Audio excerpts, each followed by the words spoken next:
저게 좀 치워요. 마을 사람들이 손가락질하던 한 마리의 떠돌이 개. 비에 젖어 뼈만 앙상하게 남은 채 아무도 거들떠보지 않던 그 개. 그런데 그 개를 매일 챙겨주던 노인이 있었습니다. 아무도 몰랐습니다. 그 하찮게 여긴 개가 나중에 그 노인의 목숨을 구하게 될 줄은요. 산자락 아래 자리한 작은 마을. 이곳에는 홀로 사는 한 노인이 있었습니다. 이름은 박영철, 75살이었어요. 30년을 함께한 아내는 5년 전 세상을 떠났고 외아들은 10년 전 서울로 올라가 가끔 전화 한 통으로만 안부를 전했습니다. 노인의 하루는 단조로웠어요. 새벽 5시면 눈이 떠졌고 마당을 쓸고 텃밭에 물을 주었습니다. 점심때가 되면 마을 입구 버스 정류장 옆 작은 슈퍼에 들러 커피 한 잔을 사서 벤치에 앉았어요. 지나가는 사람들을 바라보며 시간을 보내는 것. 그게 노인의 유일한 낙이었습니다. 외로웠지만 내색하지 않았어요. 괜찮아. 이 정도는 견딜만해. 스스로에게 그렇게 말하곤 했습니다. 하지만 밤이 되면 텅 빈 집이 유난히 넓게 느껴졌어요. 아내가 앉아있던 소파, 아들이 공부하던 책상. 모든 게 그대로인데 사람만 없었습니다. 그러던 어느 봄날 오후였습니다. 집으로 돌아가는 길에 노인은 이상한 소리를 들었어요. 끽끽. 작고 약한 소리. 돌아보니 골목 구석에 개 한 마리가 웅크리고 있었습니다. 크기는 중형견 정도. 하지만 털은 군데군데 빠져 있었고 살은 앙상하게 말라 갈비뼈가 다 보였어요. 온몸이 진흙투성이었고 눈빛은 무기력했습니다. 이런, 누가 버렸나 보구나. 노인은 가까이 다가갔어요. 개는 움찔하며 뒤로 물러났지만 도망가지는 않았습니다. 마치 도망갈 힘도 없다는 듯이. 겁먹지 마. 나는 안 해칠라. 노인이 손을 내밀었어요. 개는 그 손을 한참 바라보다가 천천히 코를 가까이 가져왔습니다. 그리고 살짝 핥았어요. 그 순간 노인의 가슴이 뭉클했습니다. 너도 혼자구나. 나처럼. 노인은 집으로 돌아가 낡은 밥그릇에 밥 한 숟갈을 담아왔습니다. 어제 남은 된장국도 조금 부었어요. 깨 앞에 밥그릇을 놓자 개는 잠시 망설이다가 허겁지겁 먹기 시작했습니다. 얼마나 굶었는지 숨도 제대로 쉬지 못하며 먹었어요. 천천히 먹어. 천천히. 노인이 개의 등을 쓰다듬었습니다. 개는 밥을 다 먹고 나서 노인을 올려다보았어요. 그 눈빛에는 감사함이 담겨 있었습니다. 또 올게. 내일도 이 시간에. 노인이 말하고 집으로 돌아갔어요. 하지만 몇 걸음 떼다가 뒤돌아보니 개가 여전히 그 자리에서 노인을 바라보고 있었습니다. 그날 밤 노인은 오랜만에 따뜻한 기분으로 잠들었어요. 내일 저 녀석이 올까? 기대가 되었습니다. 다음 날 오후 노인이 같은 장소에 갔을 때 개는 이미 그곳에 있었어요. 노인을 보자마자 꼬리를 살짝 흔들었습니다. 왔구나. 착하지. 노인은 다시 밥을 가져왔어요. 이번엔 밥에 계란도 섞어 주었습니다. 개는 이번에도 정신없이 먹었어요. 그렇게 일주일이 지났습니다. 개는 매일 같은 시간, 같은 장소에서 노인을 기다렸어요. 점점 살이 오르기 시작했고 털도 조금씩 윤기가 돌았습니다. 그리고 노인을 보면 꼬리를 세차게 흔들며 반겨주었어요. 어느 날 노인은 결심했습니다. 집으로 데려가자. 더 이상 밖에서 지내게 할 수 없어. 노인이 개를 불렀어요. 이리 와. 우리 집으로 가자. 개는 고개를 갸우뚱하더니 천천히 노인을 따라왔습니다. 집에 도착해서 노인은 마당 한쪽에 낡은 담요를 깔아주었어요. 여기서 자렴. 비도 안 맞고 바람도 덜 불 거야. 개는 담요 위에 조심스럽게 누웠습니다. 그리고 노인을 올려다보며 꼬리를 흔들었어요. 노인도 미소 지었습니다. 이름을 지어줘야겠구나. 뭐가 좋을까? 잠시 생각하던 노인이 말했습니다. 복이. 내 이름은 복이야. 너를 만난 게 내게는 복이니까. 그날부터 개는 복이가 되었습니다. 복이는 금방 노인에게 익숙해졌어요. 노인이 마당을 쓸면 옆에서 지켜보았고 밥을 먹을 때면 부엌문 앞에 앉아 기다렸습니다. 하지만 마을 사람들의 시선은 곱지 않았어요.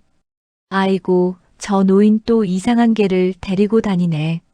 지저분한 거 병이라도 옮기면 어쩌려고 그래. 집안에 개 냄새 진동하겠다. 어느 날 노인이 슈퍼에서 커피를 사는데 주인 아주머니가 말했습니다. 영철 씨, 그게 정말 키우실 거예요? 저거 떠돌이 개잖아요. 예방접종도 안 했을 텐데. 노인이 조용히 대답했어요. 괜찮아요. 내일 동물병원 데려갈 거예요. 누군가 나를 찾아오는 게 이제 이 녀석뿐이라요. 아주머니는 더 이상 말하지 않았습니다. 노인의 눈빛에서 외로움을 읽었으니까요. 다음 날 노인은 보기를 데리고 20리 떨어진 동물병원에 갔습니다. 버스를 2번이나 갈아타야 했어요. 보기는 처음 보는 버스에 긴장했지만 노인이 머리를 쓰다듬어 주자 조금씩 진정했습니다. 병원에서 수의사는 말했습니다. 영양실조가 심했네요. 하지만 이제는 괜찮아 보여요. 예방접종하고 영양제 처방해 드릴게요. 감사합니다. 노인은 몇 안 되는 돈을 꺼내며 말했어요. 하지만 전혀 아깝지 않았습니다. 보기가 건강해지는 게 더 중요했으니까요. 계절이 바뀌었습니다. 봄이 지나고 여름이 왔어요. 보기는 완전히 건강을 되찾았습니다. 털은 윤기가 흘렀고 눈빛은 맑아졌어요. 그리고 무엇보다 노인을 보는 눈에는 언제나 사랑이 가득했습니다. 노인과 보기는 매일 아침 산책을 했어요. 마을 뒷산 오솔길을 천천히 걸었습니다. 보기는 앞서거니 뒤서거니 하며 노인 곁을 지켰어요. 가끔 다람쥐를 발견하면 짖기도 했지만 절대 노인 곁을 멀리 떠나지 않았습니다. 보가, 오늘 날씨 좋지? 노인이 말을 걸면 보기는 꼬리를 흔들며 대답했어요. 너라도 내 말 들어줘서 고맙다. 노인은 진심이었습니다. 보기가 온 뒤로 집이 더 이상 외롭지 않았어요. 누군가 자신을 기다려주고 반겨주는 존재가 있다는 것. 그것만으로도 하루가 달랐습니다. 밤에 텔레비전을 보면 보기는 노인의 발치에 누워 있었어요. 가끔 노인이 손을 내밀어 쓰다듬으면 보기는 눈을 감고 기분 좋게 꼬리를 흔들었습니다. 보가, 너를 만나서 정말 다행이야.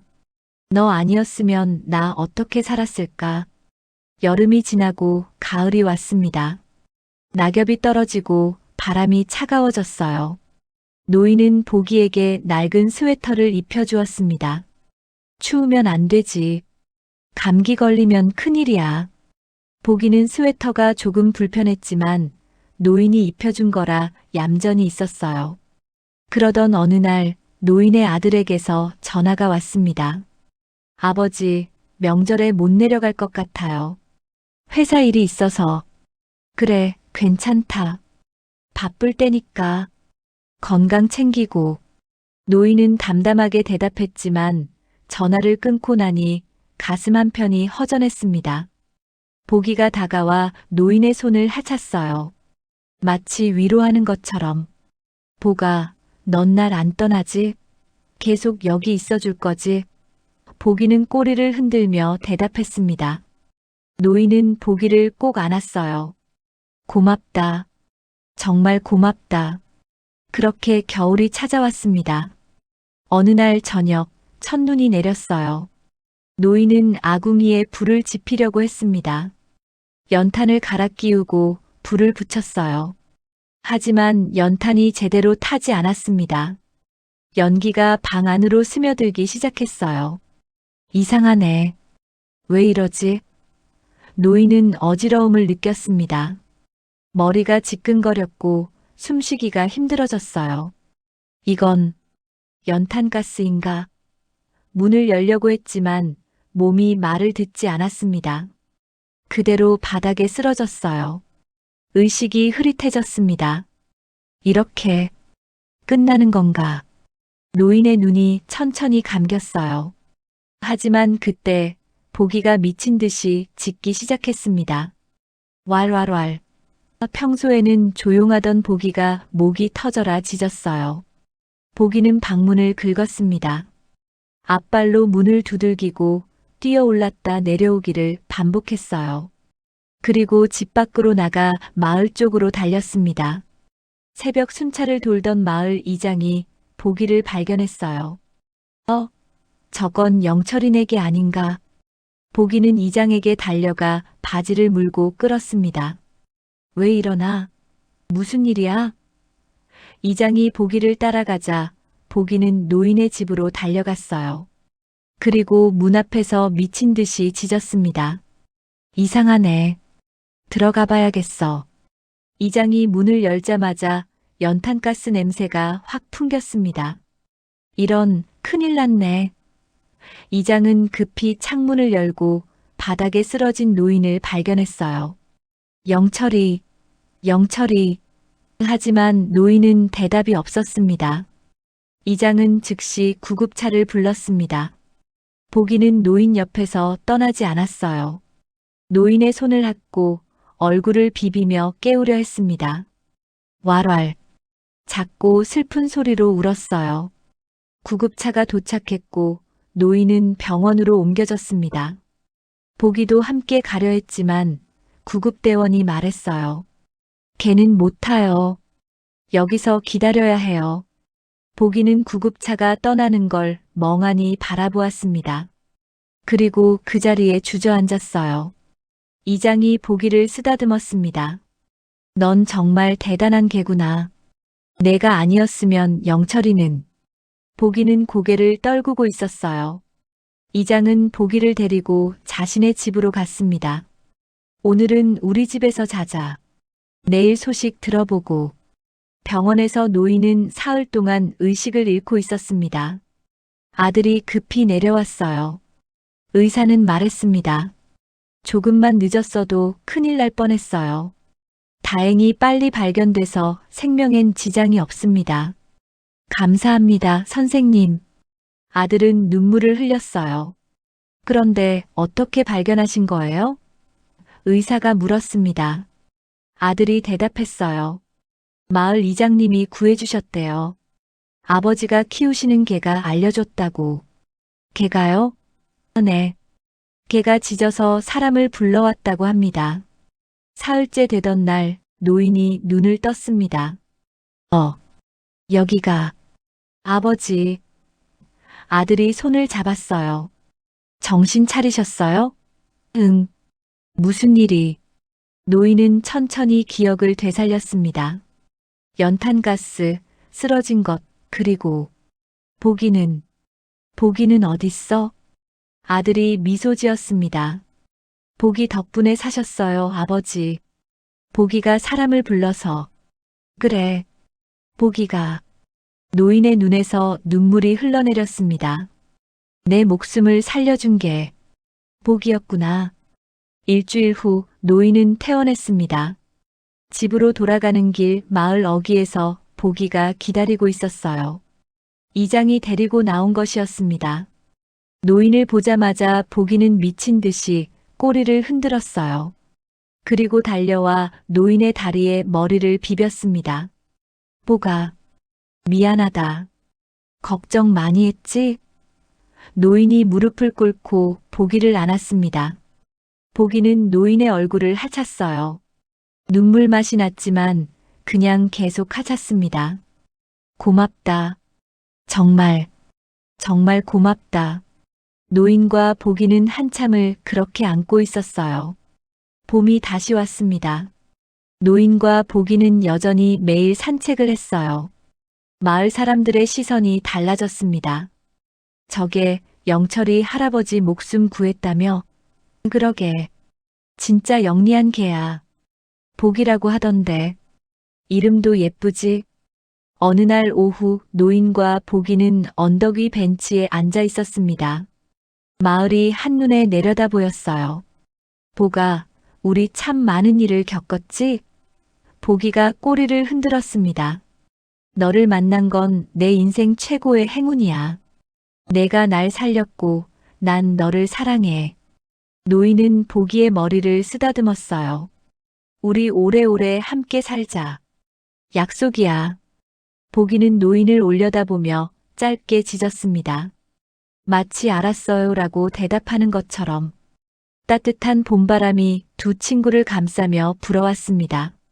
사랑은 거창하지 않습니다. 따뜻한 밥 한 그릇, 함께 걷는 산책길, 서로를 걱정하는 마음. 그게 누군가의 인생을 바꾸고 목숨을 구할 수도 있습니다. 노인과 보기는 서로를 구했어요. 외로움에서, 죽음에서, 그리고 무엇보다 사랑 없는 세상에서. 오늘도 어딘가에서 버려진 사랑이 누군가를 살리고 있을지 모릅니다. 시청해주셔서 감사합니다.